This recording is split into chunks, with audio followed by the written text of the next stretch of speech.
Bankstown ground, good morning. X-ray 62, so Diamond DA62, IFR. Bankstown to Moorabbin, 1 POB, taxis Kilo, receive Bravo, request taxi anyway, clearance and don't require a run-up. X-ray 62, Bankstown ground, sorry, just taking your position. Kilo. X-ray 62, enter runway 29 on the right, taxi to holding point Alpha 8, runway 29 center. Enter runway 29 right, taxi to holding point Alpha 8, and hold short of runway 29 center, X-ray 62.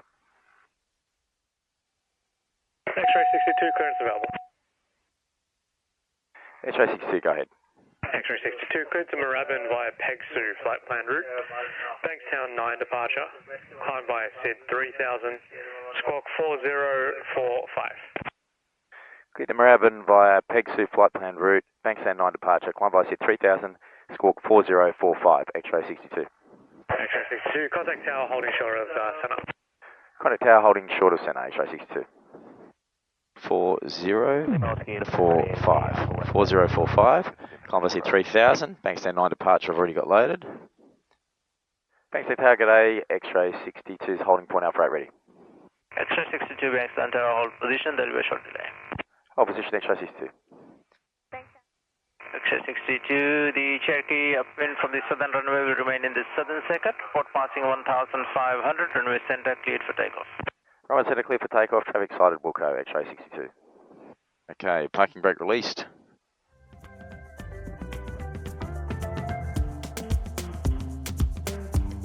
Tower, Cherokee November, Romeo Mike, holding point Alpha 8, runway 29 center, request lineup and require 10 seconds delay for good power, airspeed's alive, 2 times, 50, cross checked. Runway center, lineup and wait. Got a helicopter on the right, and Cherokee on the left. 70 knots. 80, rotate. Tap the brakes, while the brake. Gear up.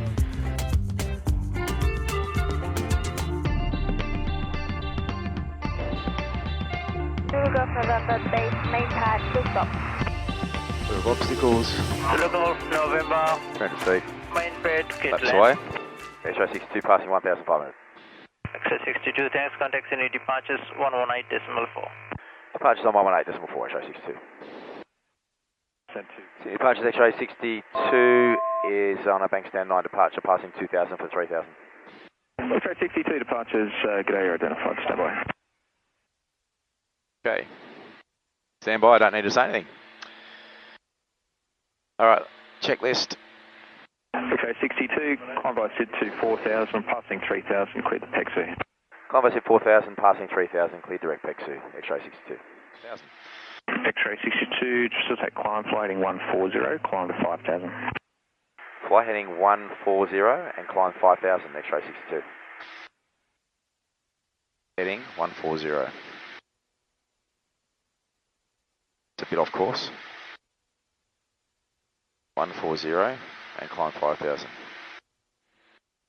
So that negative means... X-ray 62, climb to 10,000. Climb 10,000, X-ray 62.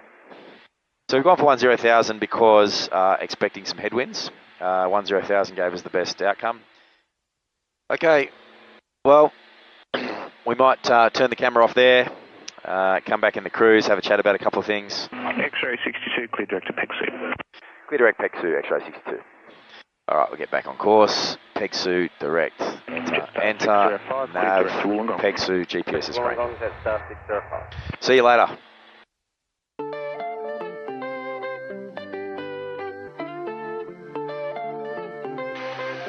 Okay, well hello again in the cruise. We're currently, we passed Canberra around about Albury sort of area. Top of descent 42 minutes, roughly. So we've had a decent headwind the whole way. We're getting a TAS of 185 with about 90% power. So at 10,000. So pretty normal, I guess. I thought it might be good to have a chat about a couple of things. Firstly, why am I going to Moorabbin? So this is a brand new plane, Diamond DA62, and what I found was that when I set power for takeoff, full power, you should get at the sort of weather conditions that that I'm taking off in, you should get 98% no problem load indicated, and I think pretty close to 2300 RPM. What I'm seeing is a bit less than that. I'm seeing more like 96% and about 2250, 2260 RPM. So it seems to be a bit under what it should be. Initially, Diamond said that it was within tolerance and it was okay. The thing that really, I suppose, concerned me was that the right engine was, a couple of percent down on load from the left engine consistently. And you notice it because it actually drops out of the yellow. So if you're familiar with Diamonds, when you go full power, you get yellow sort of caution indicated that the load and RPM are too high. And that what you normally do is once you're about 500 feet, you pull that back so you're at least max continuous or less. So that's about 95%. So what I found was with the right engine, it was kind of flickering between 96%, 95%, and so on the right-hand side, it would go yellow and then not yellow and yellow and not yellow, so it really got my attention. Shouldn't do that. And I suppose the concern is that if you had an engine failure, you're not getting the maximum out of the engine. Even if it is within tolerance, according to Diamond, you're not getting the maximum out of the engine, which is not what you want if you have an engine failure. So Blue Demon have been great. They've been chasing this issue down. My understanding is that they've figured out, or they've been given the instructions to tweak the settings for the RPM, the governor, I think. And so I'm flying it back down to Moorabbin today. I'll hand it over to Blue Demon for the day, and they think it's a couple of hours task to adjust the settings so that we get both engines the same and we get full power out of the engines. So that's what I'm hoping. That's where I'm hoping will be this afternoon, and it'll be ready for me to return to Sydney. I also thought while we've got a bit of time in the cruise here, it might be good, just interesting for me anyway. I've flown the Baron, the G58 Baron, over 100 hours in the Baron and over 100 hours probably now in the Diamond DA62. Given I did the ferry flight of this aircraft with Stuart Kaling, the ferry pilot. He and I flew this aircraft back from Vienna, or near Vienna in Austria,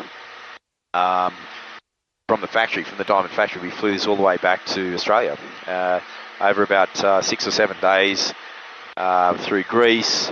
Then we went to Abu Dhabi, then we went to Sri Lanka, then Singapore, Broome, Alice Springs, and into Brisbane, and then eventually down to Moorabbin and into Sydney. So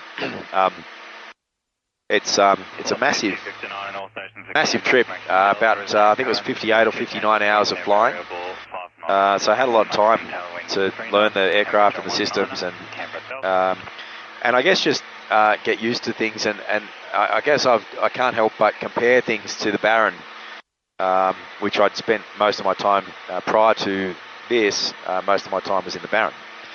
So some of the stuff that I think it's probably worth just having a bit of a comparison. So things like, first of all, speeds. In terms of the speed, both aircraft are pretty similar, to be fair. In both aircraft, you get 188, 190 TAS at sort of max continuous settings.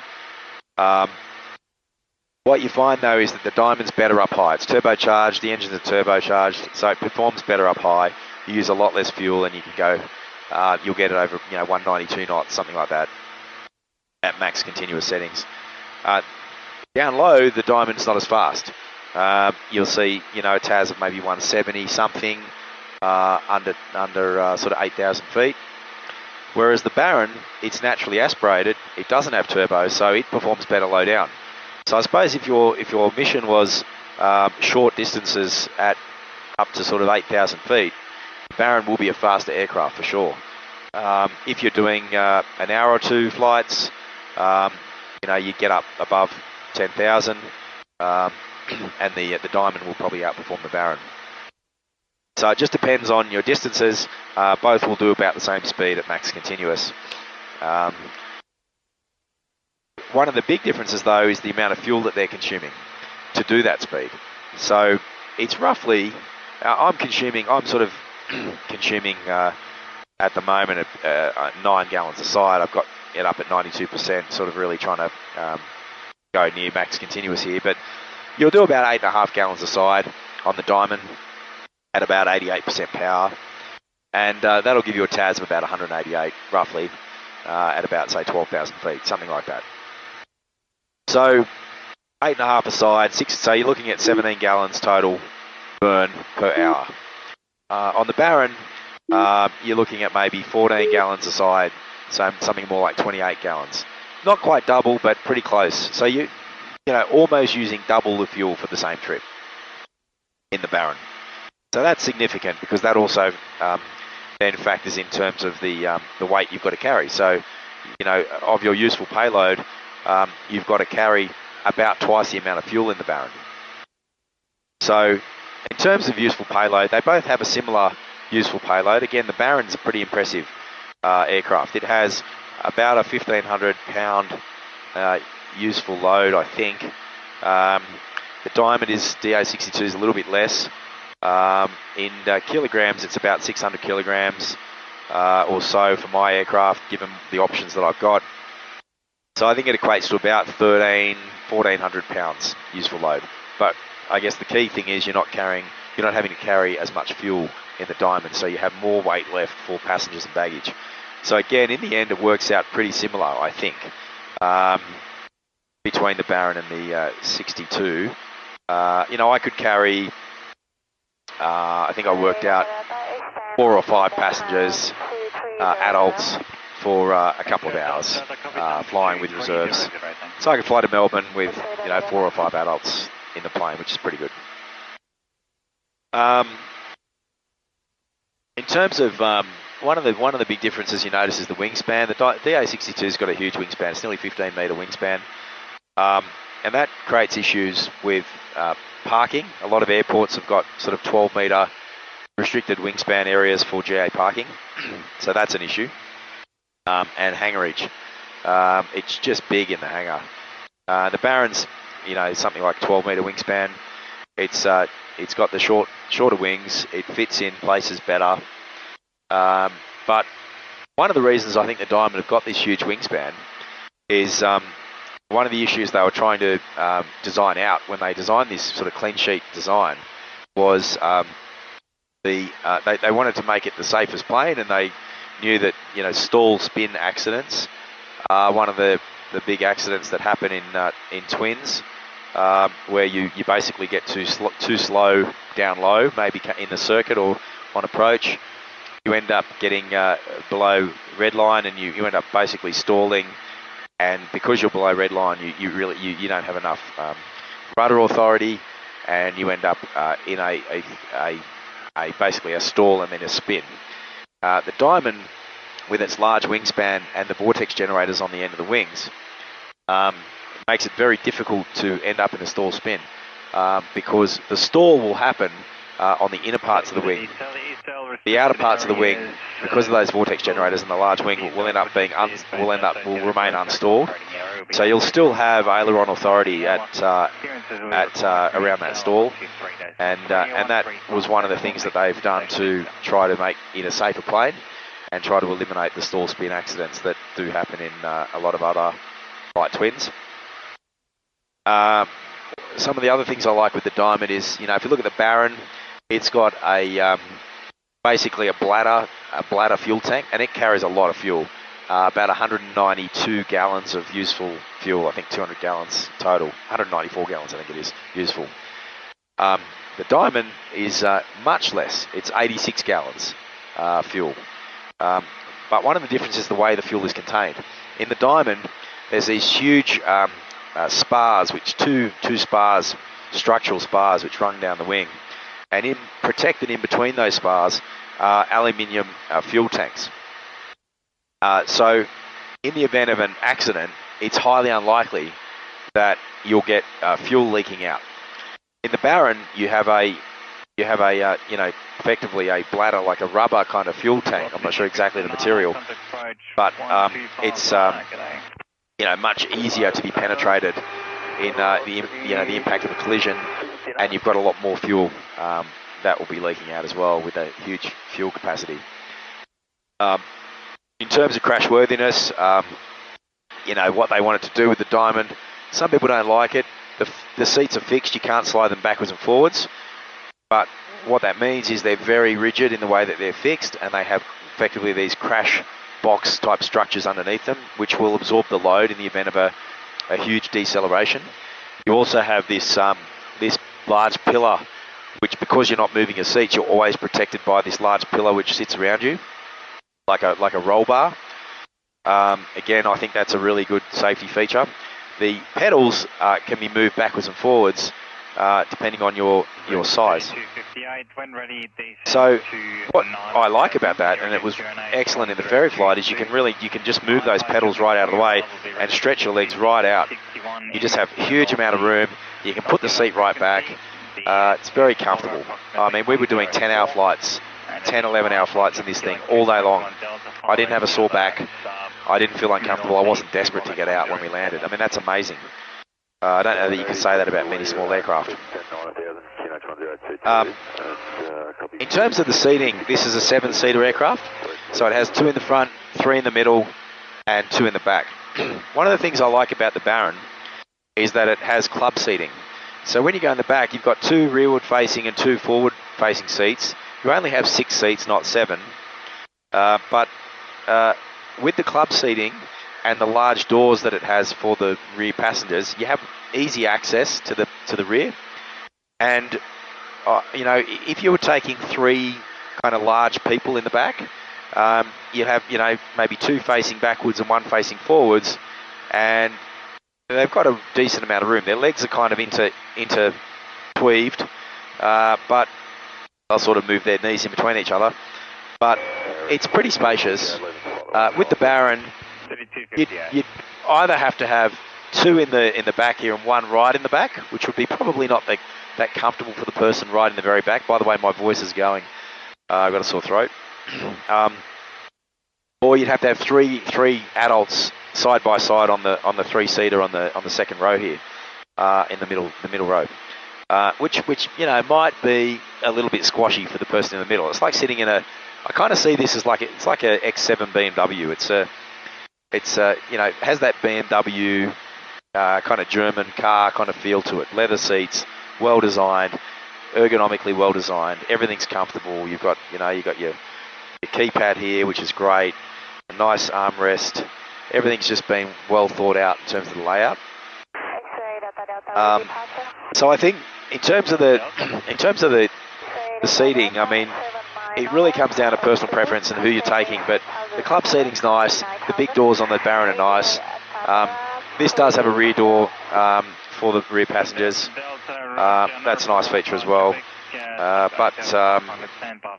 But if you're taking 3 large adults, they'd be sitting side by side, probably in the Baron, in the Diamond. The 2 seats right up the very back, I was told they're like kid seats. I've sat in the back just to see what it feels like. I can fit in there fine. It was actually bigger than I thought it would be.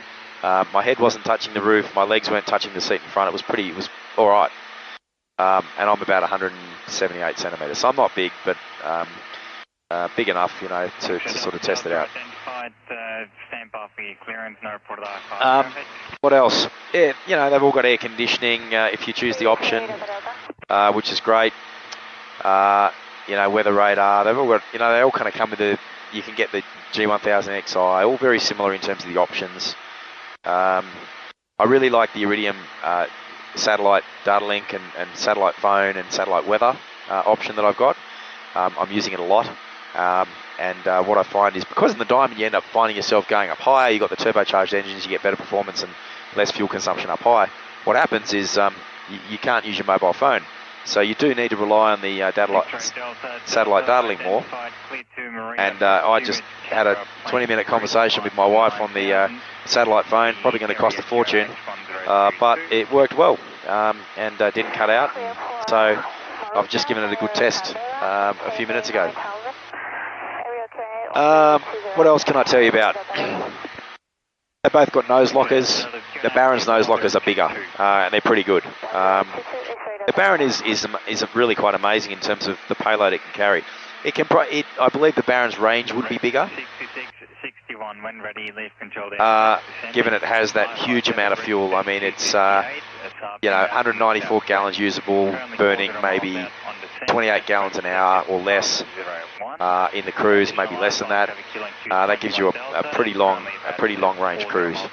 But practically, you probably don't want to fly more than 3 or 4 hours before you want to come down for a break. Anyway, both can do that nicely. One of the things I like about the Diamond is that in the front here we've got 2 big gull wing doors. On the Baron, the pilot has to get in from the co-pilot side and kind of shuffle across to get in their seat, which I don't think is quite as nice. You sort of got to climb across and then reach over and close the door, and I find just having your own doors in the front is much nicer. The door locking feels more robust in the Diamond. I've had the Baron door open in flight a couple of times, which is not normal and was a locking mechanism issue, which has now been rectified. But it just has a solid clunk. I mean, it really just feels solid, the door lock, and you have indication that all your doors are closed and locked on the Diamond, which is nice. Obviously, one of the big differences is I've only got two levers here, 2 throttle controls, that's it. I don't have throttles and pitch and mixture and cowl flaps. In the Baron you've basically got 8 levers that you're manipulating, and it's a bit daunting and sounds a bit complex to start with, but in reality you just get used to it. It's not a big deal. You're not playing with those levers all the time. You are adjusting mixture during the climb and the descent. You've got to remember things like cowl flaps so you don't overheat the engines or you don't overcool the engines in the cruise. So I'd say you can stuff up more with the Baron. They're big air-cooled engines, and so you can't descend too quickly. You've got to manage the power adjustments. You've got to be a lot more in tune with engine management. Gives you something to do. The Diamond's a bit easy. It's all computer controlled. Everything just runs nicely though. They just runs exactly the same. You start the engine at 710 RPM exactly every time. You can't sort of start it and have it, the RPM too high and you're pulling it back. You kind of get this feeling that it's easy to really do damage to your engines in the older technology if you're not careful. With the Diamond, X-ray 62, contact center 123.75. Good day. Center on 123.75. X-ray 62, good day.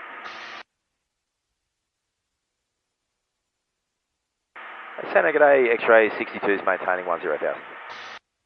X-ray 62, Melbourne Centre, good day. You're clear direct to Lacey. Clear direct Lacey, X-ray 62. Alright, let's go to Lacey. There it is.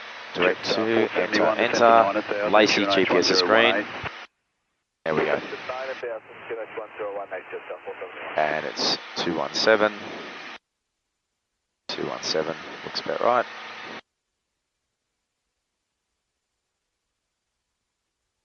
So I guess one of the other differences between the Baron and the DA62 is the way the de-icing systems work. They're both flight and known icing. The Diamonds use TKS fluid. So you have a tank, you fill up the tank. On the engine page, it tells you how much de-ice fluid you got. For example, I've got 25 litres. In normal mode, I've got 2 hours and 4 minutes. In high mode, I've got 1 hour and 2 minutes. It basically halves, and then if you go max mode, it's half of that again, about 30 minutes. So you have fluid, and you've got to fill the fluid up, and you can run out of the fluid. And you've got to carry fluid, which comes with weight. Maybe 40 kilos of weight in the front. With the Baron, it's and the TKS fluid on the Diamond basically is pumped out of the wings. It has like a weeping wing. It has these titanium leading edge of the wing. So it has these microscopic holes in it, and it basically pumps the TKS fluid out of the wing. I understand that the fluid goes on the top and the bottom of the wing, and it just kind of seeps back along the wing, and it lowers the freezing point of water. So what happens is, instead of the water freezing when it contacts the wing. Liquid water freezing as it makes contact with the wing. What it does is it lowers that freezing point so it doesn't freeze, and it just keeps running as liquid water. It uses the TKS fluid, also sprays it onto the propellers. It sprays it on obviously the tail sections as well, and it also can spray. There's a windscreen button and you spray it on the windscreen. What I like about it is that the whole window is protected, and so the whole window is de-iced. On the Baron, as an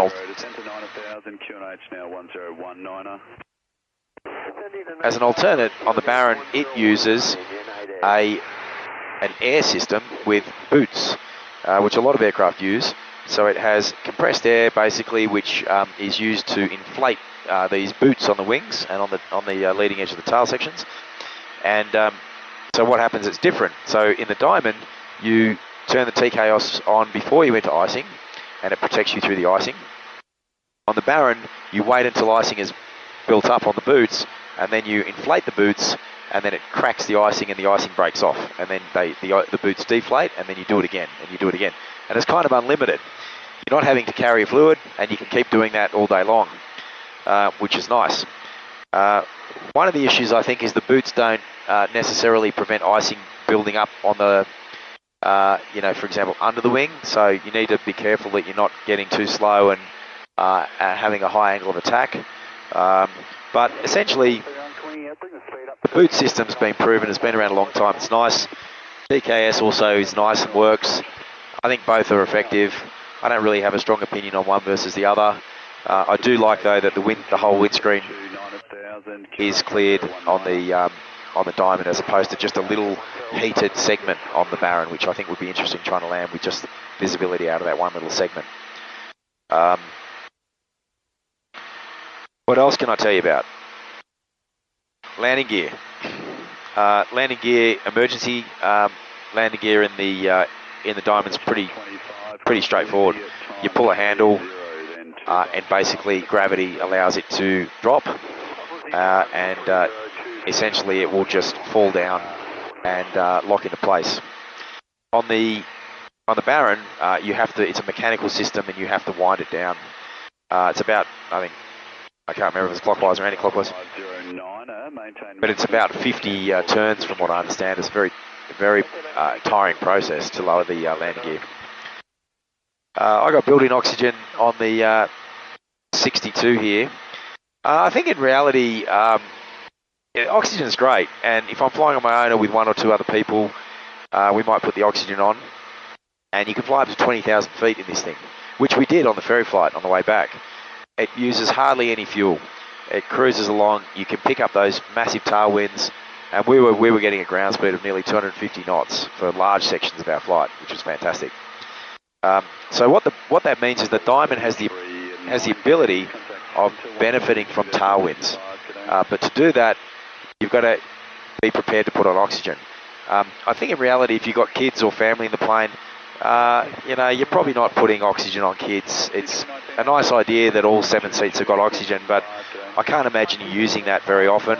If you're doing charter, you're not putting oxygen on people and going up high. It's something you're going to do for private flying, and maybe if you're going on adventures with a friend or two, but practically you're probably not going to be flying with oxygen on very often, which keeps you sort of at that 12,000 feet sort of limit. But I guess the point is the Baron doesn't have that option to really go up and benefit from those tailwinds. So if you're flying from Sydney to New Zealand, you could do it direct. Actually, you could do it direct in both aircraft. The Baron, because it has such a huge fuel capacity. The Diamond, because you could benefit from huge tailwinds if you wanted to go up high. It also has the range in the right conditions. I think the Diamond's a bit quieter. It's a quieter plane. It's just kind of smoother and quieter. Although the Baron's not particularly noisy. They're both quite smooth and comfortable machines once they're underway in cruise settings. I like the look of the Diamond. I think it's a pretty cool looking plane. I mean, it looks kind of next gen, very modern, kind of slick aerodynamic looking plane. One of the things it does do is it has a fairly high crosswind, max demonstrated crosswind, which is 25 knots. And one of the reasons they have a kind of a narrow section before you get back to the tail. And so when they're in a crosswind, they're less affected by that crosswind because of the aerodynamic design of the sort of rear section of the body of the fuselage, the way it kind of comes into a narrow section, and you have a fairly large rudder, which gives you a lot of authority. And so having a 25 knot max crosswind is, I believe, higher than the Baron. I can't remember exactly what the Baron is. I think it might be 21 knots, something like that. All right, I'm going to get ready for the descent and come back to you a bit later.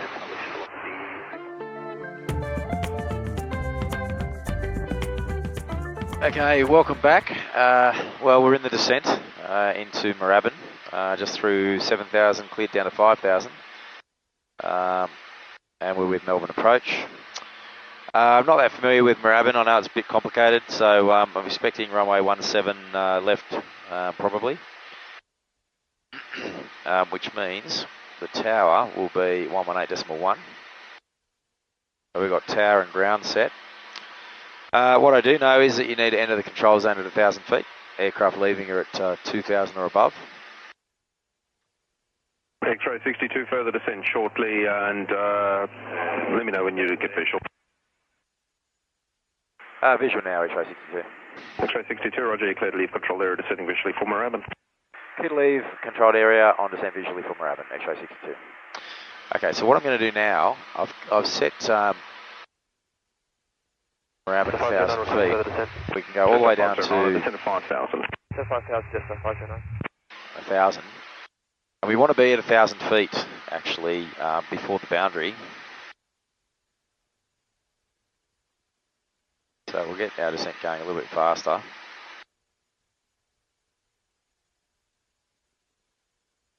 And we're going to be like ATK offset, minus, say, 3 miles. And we'll be at 1,700, so we want to be at 1,000 there. Enter. And VNAV direct, activate. Okay, so what we'll do, we'll get down to Moorabbin minus 3 miles, which is basically, we're going to come in past Academy. X-ray 62, short leaving control area, control services terminate. There is no observed traffic between yourself and the Moorabbin zone at this stage. There is traffic to the east of Moorabbin, unverified 1,500. They were pointing directly at you, but it appears as though they're turning towards Moorabbin. I'll contact them now for anonymous clearance here. Copy over to Moorabbin on 118.1 now, and leave control area. X-ray 62. And yeah, that traffic looks as though they're tracking westbound towards Moorabbin. I'm no longer a factor. Copy, thanks, X-ray 62. Moorabbin Tower, X-ray 62, the Diamond DA62 is Academy, 1,800 on descent. Inbound, received Romeo, and visual.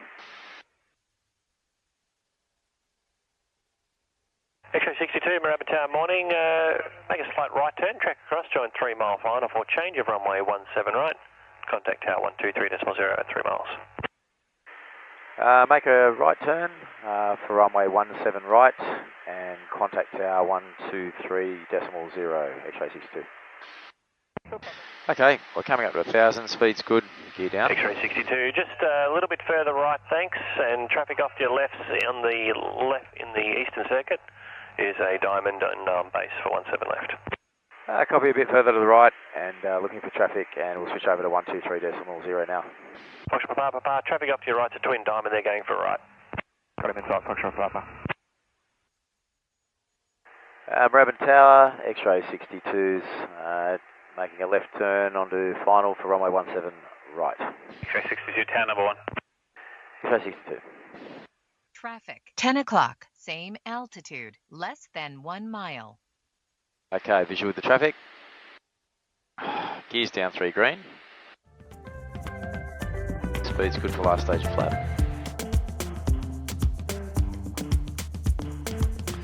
Okay, flight direct. 62, clear to land. Clear to land, X-ray 62. Off the brakes. Okay, we're at blue line. Juliet in the Oscar. Okay, left rudder. Traffic, 11 o'clock. Moorabbin Tower, Oscar 3, Juliet, runway 17 right, ready, well, Femic. Oscar X-ray Juliet, tower line up and wait. Line up, Oscar 3, Juliet. Oscar X-ray Juliet, line up and wait. Okay. Oscar X-ray Juliet, line up and wait. Flaps. Line up, on wait, Identified Oscar enough. 3, Juliet. Back pressure. Okay, we're exiting here. Where are we exiting? Out 5. Let's get off the runway.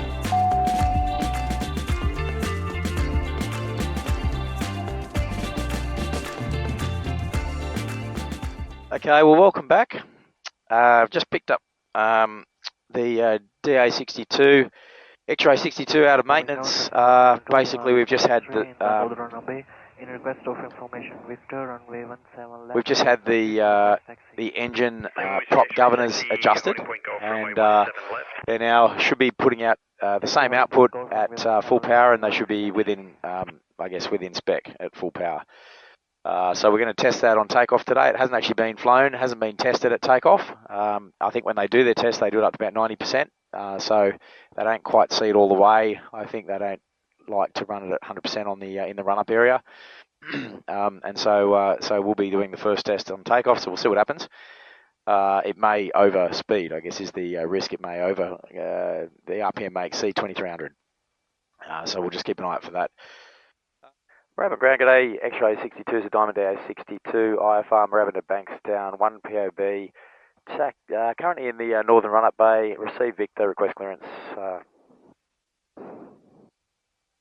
X-ray 62, taxi holding point Golf 217 right, stand by for your airways.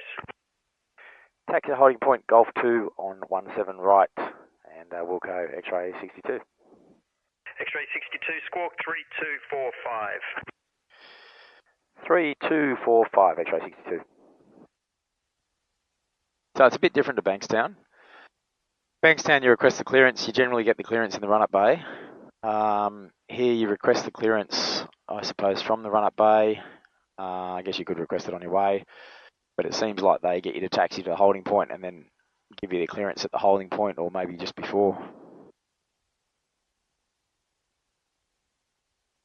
You don't normally leave the run-up bay without a clearance at Bankstown, I suppose, is the difference. Unless you're not using the run-up bay, which I didn't this morning. X-ray 62, might be a short delay. Is IFR inbound from the south, be about 3 or 4 minutes before I can get you that clearance. Copy, that's fine. Happy for me to wait at Golf 2? Yeah, that's fine. X-ray 62. X-ray 62, are you able to track 360 from the Moorabbin ND? You don't have an ADF, but would you be happy to track 360 visual until they basically want you to track north, and then they'll be able to give you vectors once they've got you on radar? AFM, I can depart downwind and track 360. No problem, X-ray 62. X-ray 62, clearance available. X-ray 62, go ahead. 62, Melbourne planned route, climb to 5,000. Passing 2,500, departures 129.4. Melbourne, then planned route 5,000, passing 2,500, departures on 129.4. X-ray 62 to standby 1. 0. X-ray 62, slight amendment, so we'll be track 360, but amend the frequency, passing 2,500 to approach 132.0. Amend the frequency to 132.0, and it'll be track 360, X-ray 62. Your bird's around. Do not want a bird strike. Moorabbin Tower, X-ray 62, holding point Golf 2 ready. X-ray 62, tower, g'day, clear for takeoff. Clear for takeoff, X-ray 62. Alright, so parking brake is released, so landing lights on, pump 1, pump 2, transponders set, timer, start, flaps are set, parking brake is released. Okay, let's just get, okay, ready,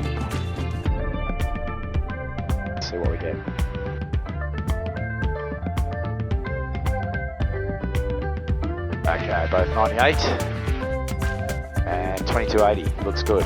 Runway's clear. Airspeed's alive. Traffic, 3 o'clock. 2 times 60. Cross checked. 4 o'clock. 100% load. There's 80. Rotate. Third land, Foxtrot 0. Happy view. Positive rate, you're up.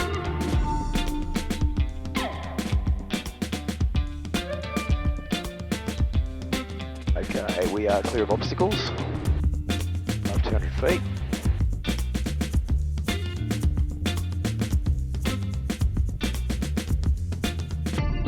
Let's go flight level change.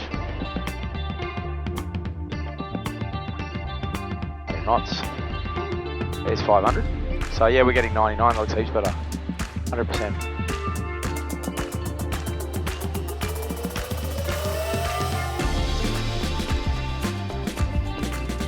There's max continuous. And we're looking for 360 right turn, north. There it is.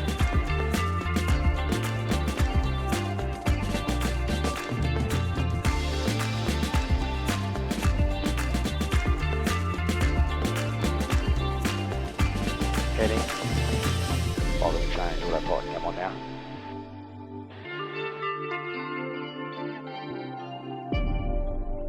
.360 and passing. X-ray 62, when ready, contact 132.0. See you later. When ready, 132.0, X-ray 62, see ya.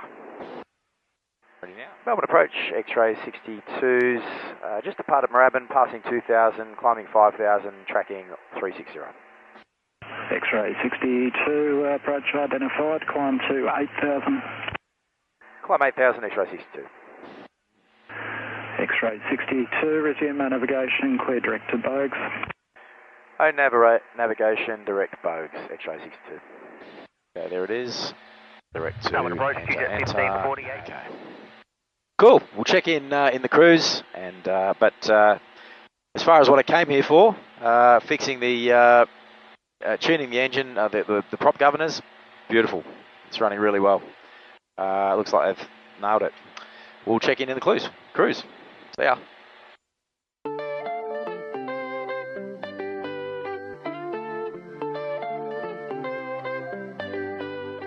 Okay, so I've got the oxygen on, and this is the inbuilt oxygen system in the Diamond. There are actually 7 places for each of the 7 seats, which is pretty cool. So I plug it in here. I have an Oxy Saver, which is basically a device which you adjust to your flight level, and it basically regulates the amount of oxygen based on that. And what I've done is I've requested flight level 170. Let's get up nice and high. We are actually in the cloud now. TJ1548, At navigation, track direct to flight level 140. So we'll see how we go. We might even need the 2 degrees. We might even get ice. We might even need the ice protection, the TKS system. We'll see what happens. We can always descend if we need to. This is a high level cloud. Hopefully I can start to see the sun a little bit shining through, so hopefully we just pop out on top and get some blue skies for the trip home. So yeah, basically the built-in oxygen, you have a gauge here which tells you how much oxygen you got remaining.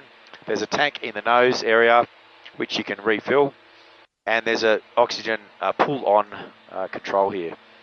So you just pull the oxygen on when you need it. So up to, I think it's flight level 180, I can use these type of cannulas. Above 180, I need to use a full mask, which I just don't want to put that on at the moment. Makes it a bit hard to talk on the radio and all that kind of stuff. So we'll go with flight level 170. We've got stronger tailwinds. At the higher altitude, we burn less fuel. So let's give it a go. Let's see how we go up nice and high. And I don't mind if we need to put on a bit of ice protection as well for a bit something else. But we're in cloud now. Got a thin layer of cloud. So yeah, this was all pretty straightforward, unless I've got it upside down or done something wrong. But it seems like the bag goes up and down as I breathe in and out. Breathe out, it blows. Breathe in, it goes in.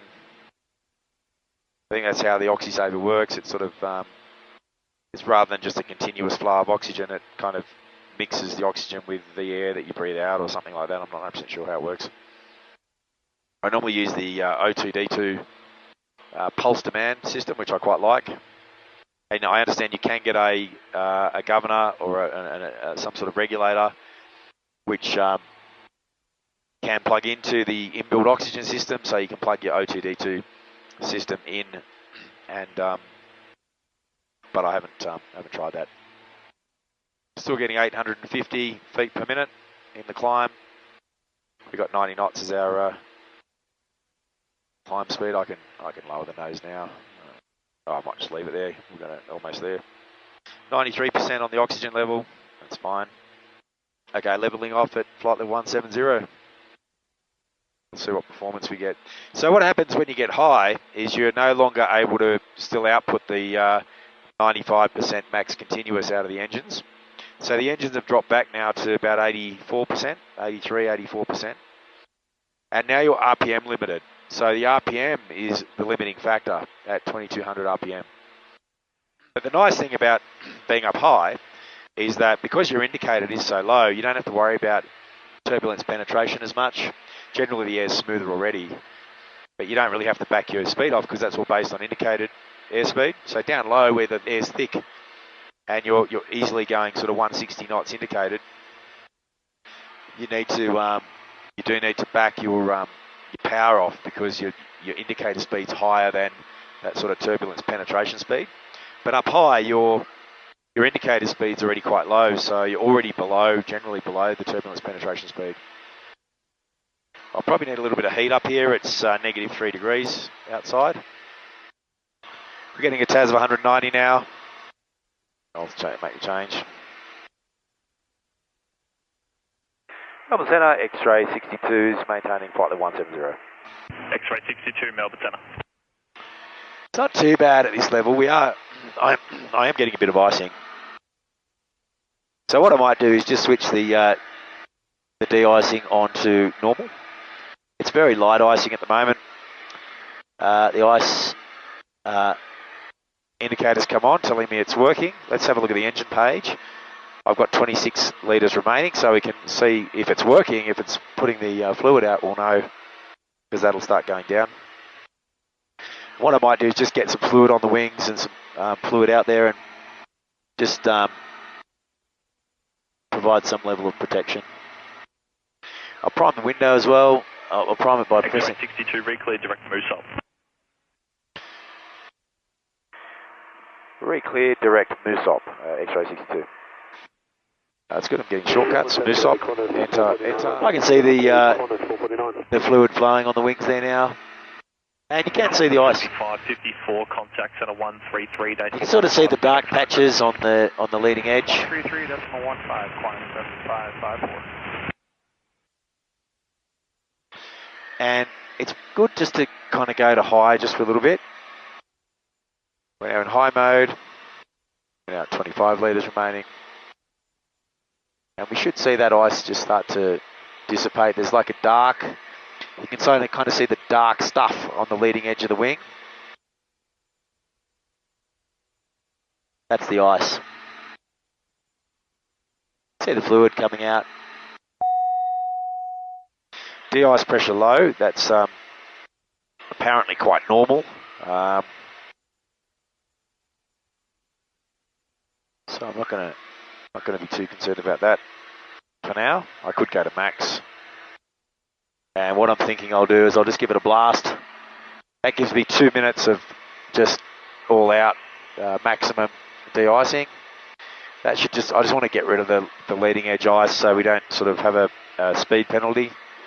449, thanks, expect vector. I was hoping the de-ice pressure low caution would extinguish, and it has. So now that that's extinguished, I think it's all. I can see heaps of TKS coming out now, and I can see the leading edge now. Very few dark spots. A few more on the right wing, but very few on the left wing. So I can see that ice is now pretty much gone. Feeling good on the oxygen. I'm getting shortcuts. I'm getting a TAS of anywhere between 188 and 190. And my ground speed is 208, not bad. So that's the beauty of the Diamond, is that turbocharged, you can just get up nice and high. I got 20 knot tail wind, and I can take that 20 knot tail wind. And I suppose that's the difference. If you're in the Baron, you wouldn't be up at flight level 170. You wouldn't be getting that kind of tail wind, and you wouldn't be getting a 210 knot ground speed at 16 gallons per hour total fuel consumption. 84% power. It's pretty good. It really is pretty good that you can do this. So, yeah, we're in the cruise. Everything's looking good. Blue Demon's done a good job. And we'll check in later. See ya.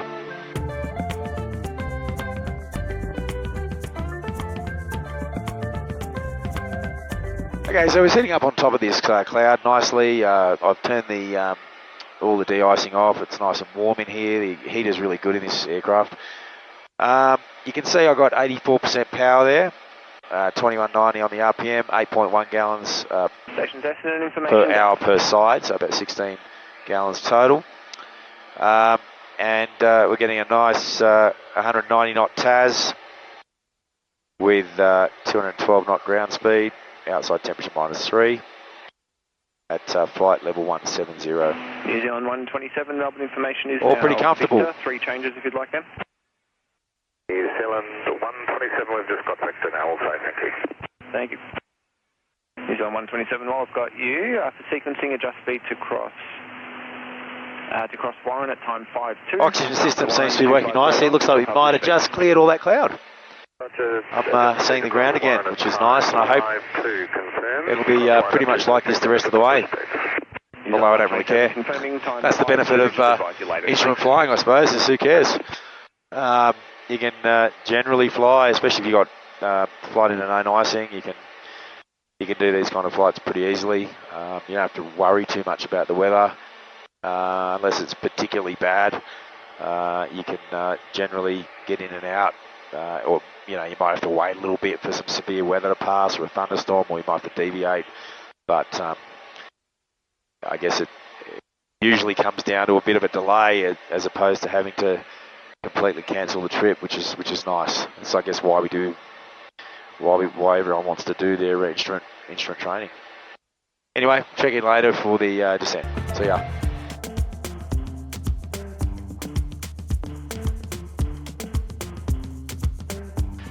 Okay, welcome back. It's been a very relaxing flight.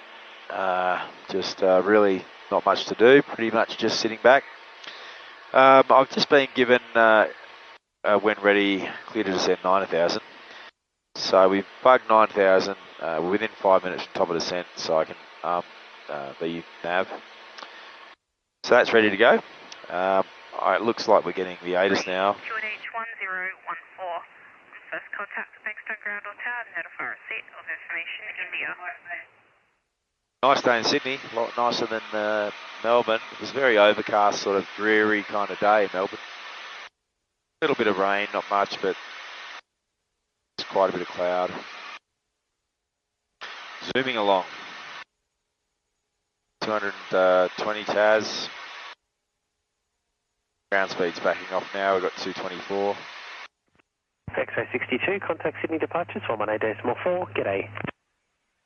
Departures on 118.4, g'day, X-ray 62. There we go. I'm getting used to this for everything. Another difference from the Baron is having this panel here, which is fantastic. You can basically do everything from here. Yeah, this panel's great. You can type your flight plan if you want to. You can control the weather radar. You can control your maps. You can put your frequencies in. You can do everything from here. Yeah. It's actually pretty good. X-ray 62, clear to leave Miranda on descent to 5,000, no report IFR traffic, OCTA. Clear to leave and re-enter on descent 5,000, X-ray 62. Amazing to think you're over the wilderness of the Blue Mountains here, and in just 10 minutes or so you've been landed in Bankstown. Yeah, 13 minutes on the ground in Bankstown. 0 knots. X-ray 62, my plan is to keep it 5,000 until that go mub. The training area is pretty full and I didn't think you'd want to mix it with all that traffic, and then we'll get you some further descent. Yeah, great, sounds good. X-ray 62, thanks. Training area is full, definitely don't want to deal with that. I'm happy with the steep descent at the last minute, to be honest. In this thing, again, a difference between this and the Baron. The Baron is quite hard to do a last minute steep descent. You just, I mean, you could get the gear out, I suppose, early and do that.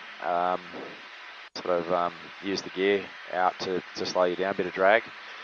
Whereas this one, you can just go into a dive, put the gear out at the last minute, no problem. X-ray 62, you'll be clear of most of the VFR traffic in about 2 minutes, and further descent will be available then. Copy, thanks, X-ray 62. It's good, isn't it? It's nice cities, yeah, I see them all around. Random manoeuvring, I'm sure. Okay, 62, most of the VFR traffic's moved away now. The only traffic that will affect you is just left of you 12 o'clock, crossing left to right, 2,500 unverified, 3.5 miles. When ready, leave control area descending. There's no additional traffic. Traffic sighted, and when ready, leave control area descending, X-ray 62. X-ray 62. Alright, we're ready. VNAV direct, activate. VNAV, B path. X-ray 62 will beam to our end, contact the tower 132.8, identification terminates. Beam tower 132.8, identification terminates there, X-ray 62, thanks. Sure. Bankstown Tower, good day, X-ray 62 is a Diamond DA62 to RN. 1,800 on descent with information India inbound and visual. X-ray 62, good day, join final 1-1 centre and report at Warwick Farm. Join final 1-1 centre and Wilco, X-ray 62. Alright, come on at Warwick Farm. X-ray 62, traffic is a Cherokee out in about your 10 to 11 o'clock, 3/4 of a mile. On climb 1,500, they'll be joining upwind. Traffic sighted, X-ray 62. And X-ray 62 is now Warwick Farm. X-ray 62, runway centre, clear to land. Runway centre, clear to land, X-ray 62. Okay, speed stood, flap. 3 green, no red, landing flap, no car flaps required. And we're good to land. Lights are on, pumps are on. Foxtrot Zulu Whiskey, continue. Heels on the floor. Continue upwind, heels, Foxtrot Zulu Whiskey.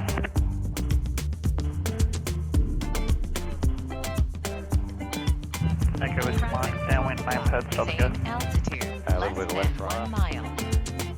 Echo Whiskey Mike, follow the helicopter late base. Fine traffic, low base, Echo Whiskey Mike. You're Florida Victor, any chance of the left exit? You can, but there's going to be a delayed across Check to the here. traffic landing. Yeah, well, hold short. Check here. Okay, you're Florida Victor. Hold it off. And Flaps identified and up. Victor Papa, November, runway centre, number 1.